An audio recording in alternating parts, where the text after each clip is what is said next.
আসসালামু আলাইকুম প্রিয় দর্শক, অনেক দিন পর, বেশ একটা লম্বা বিরতির পর আবার আমি হাজির হলাম আপনাদের সামনে দর্শকের কথা নিয়ে। এই অনুষ্ঠানে আমরা দর্শকদের নানা ধরনের মতামত আমার বিভিন্ন কন্টেন্টের প্রেক্ষিতে যা ওনারা করে থাকেন সেখান থেকে কিছু নির্বাচিত মতামত আমরা পড়ে শোনাই এবং দু একটা ক্ষেত্রে আমি হয়তো সেখানে পাল্টা কোনো মন্তব্য করি। আজকের দর্শকের কথাগুলো আমরা বেসিক্যালি নিয়েছি গত রাতে আমি যে কন্টেন্টটা করেছিলাম ডক্টর আসিফ নজরুলের বিষয়। কাছে নাকি ৫-৬ জন সাংবাদিক উপদেষ্টা হওয়ার জন্য তদবির করেছেন। আমার এটা নিয়ে বক্তব্য ছিল, যদি ৫-৬ জন করে থাকেন তাদের নামটা আপনি দয়া করে প্রকাশ করেন। যদি আপনি নামটা প্রকাশ না করেন তাহলে তাবৎ সাংবাদিক তাদেরকে দিকে কিন্তু মানুষ সন্দেহের চোখে তাকাবে। তারা সবাই বলবে যে এই লোকগুলো নিজেকে উপদেষ্টা বানানোর জন্য তদবির করেছিল। এটা টোটাল একটা প্রফেশনের প্রতি এক ধরনের ব্লেম দেওয়া হবে, যেটা আমার কাছে ঠিক পছন্দ হয়নি। বিশেষ করে ওনার মতো মানুষ এ ধরনের একটা ছেলে মানুষীপূর্ণ অভিযোগ করতে পারেন, এটা আমার কাছে ভালো লাগেনি। আমার অন্য কোনো বক্তব্য কিন্তু নাই। কেউ তদবির করতে পারেন না আমি কিন্তু তা বলিনি, তদবির করতেই পারেন, বাট সেই লোকগুলিকে চেনা দরকার। তো উনি চিনিয়ে দেন আমাদেরকে। উনি যদি চিনিয়ে না দিয়ে ৫-৬ জন লোক এভাবে বলেন তাহলে হয় কি, এটা কিন্তু কেবল ৫-৬ জনের উপর স্থির থাকে না, আরও ছড়িয়ে যায়। সেটা আমি পার্সোনালি মেনে নিতে পারি না, কারণ সেটা তো আমার গায়েও আসে। কিন্তু আমি তো জানি কাজটা আমি করিনি এবং কখনোই আমি করব না, কারণ ওটা তো আমি হতেই চাই না। যাই হোক, আমি কমেন্টগুলো পড়ে শোনাই। প্রথম কমেন্টে লিখেছেন হাসান খান সৈয়দ। তিনি লিখেছেন, আপনার অবস্থান স্পষ্ট করার জন্য ধন্যবাদ। যদিও আপনি অনেক আগেই আপনার অবস্থান পরিষ্কারভাবে উল্লেখ করেছিলেন, আর আসিফ সাহেবের অভিযোগ উদ্দেশ্যমূলক বলেই আমার মনে হচ্ছে। এর পরের মন্তব্যটা এম নুরুল ইসলাম। তিনি লিখেছেন, এদের নাম না বলে উপদেষ্টা কি সকল সাংবাদিককে অপমান করলেন না? লোভী সাংবাদিকদের নাম প্রকাশ করুন মাননীয় উপদেষ্টা। আমি নিজেও কিন্তু এই দাবিটাই করেছি যে আপনি নামটা দয়া করে প্রকাশ করুন। তসলিম লিখেছেন, কামাল ভাই, আসিফ নজরুল স্যার মিথ্যা বলেন না। স্যার অবশ্যই সত্য কথা বলেছেন। ভাই, জাতীয় পতাকাবাহী গাড়িতে চড়ার শখ বহু মানুষের আছে। আমি কিন্তু তসলিম সাহেব আপনার সঙ্গে দ্বিমত পোষণ করছি না। অনেকেরই শখ থাকতে পারে, সেটা নিয়ে আমার কোনো আপত্তিও নাই। অনেকের শখ আছে, হয়তো আমার শখ নাই, হয়তো কোনটা ঠিক কোনটা বেঠিক এই নিয়ে বিতর্কেও তো আমি যাচ্ছি না। কিন্তু আমার বক্তব্যটা হলো, যেটা আমি করিনি অথবা যেটা জানা মতে আমার পরিচিত অনেকেই করেননি, সেই ব্যাপারে যদি কেউ তার দিকে সন্দেহের চোখে তাকান, এটা কি ভালো হবে? এটা ভালো হবে না। এবং সেই সন্দেহটা কিন্তু আসিফ নজরুল সাহেব তৈরি করে দিচ্ছেন। আমার এই জায়গাটাতে আপত্তি। শখ থাকতে পারে, যদি কোনো শখ থাকে সেটা আমাদের বলে দিন নামগুলো, যে এই লোকগুলো শখ প্রকাশ করেছে। আমাদের তো কোনো আপত্তি নেই, কেউ শখ প্রকাশ করে তাকে আমরা শ্রদ্ধাই করতে পারি, কোনো সমস্যা তো নাই। মোর্শেদ বিলাল খান লিখেছেন, এমনও হতে পারে যে সরকারের বিরোধিতা করা থেকে সাংবাদিক সমালোচকদের বিরত রাখার হীন প্রচেষ্টা। হয়তো সরকারের কয়েকজন আলোচনা করে এটা লিখেছেন, নিন্দা জানাই এর। সরকারের কয়েকজন আলোচনা করে লিখেছেন কিনা জানি না, তবে ডক্টর আসিফ নজরুল লিখেছেন, সেটা নিয়েই আমার আপত্তি। মোহাম্মদ মোশাররফ হোসেন লিখেছেন, আসসালামু আলাইকুম ভাই। ওয়ালাইকুম আসসালাম। আমরা আশা করি সবার নাম প্রকাশ করবে। আর আসিফ নজরুলের কথায় ইউনূস সাহেব যে ছাত্রদের কাছে জিম্মি হয়েছে তার প্রমাণ পাওয়া গেল। জাকিয়া সুলতানা লিখেছেন, ফারুকি খলিলুর রহমানকে উপদেষ্টা হিসেবে নিতে পারে, কিন্তু সাংবাদিকদের নিলে কী অসুবিধা? আসিফ নজরুল, যারা তদবির করেছেন তাদের নাম জানতে চাই। মাজেদ স্যার অফিসিয়াল, তিনি লিখেছেন, প্রকাশ করলে আপনিও ফেঁসে যেতে পারেন।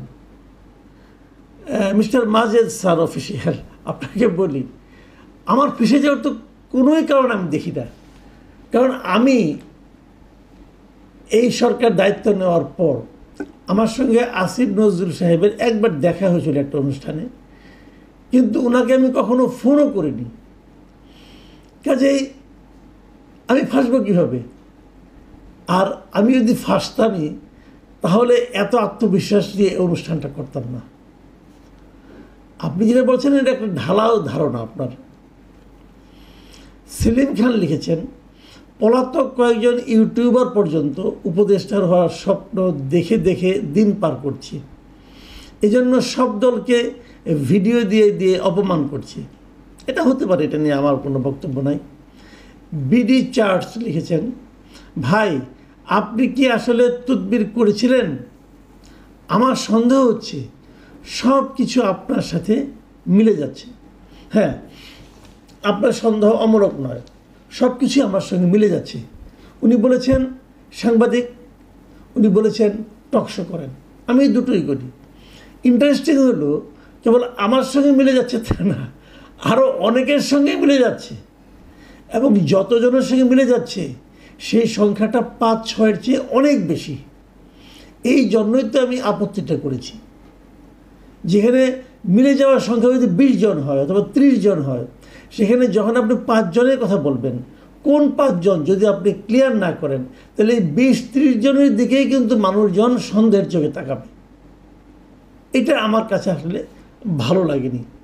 আবুল হাসান লিমন লিখেছেন, আসিফ নজরুল মিথ্যা কথা বলেন, ভুলে যান কেন? আসিফ নজরুল বলেছেন 26 লাখ ভারতীয় চাকরি করে। এটার জবাব আসিফ নজরুল দিয়ে দিতে পারবেন। রিরি লাভস ফ্যান্ডমস, তিনি লিখেছেন, আমার বিশ্বাস আপনি একজন সম্মানিত সাংবাদিক, কাজে আপনি আপনার নিজের তদবির নিজে না করে অন্যকে দিয়ে করিয়েছেন।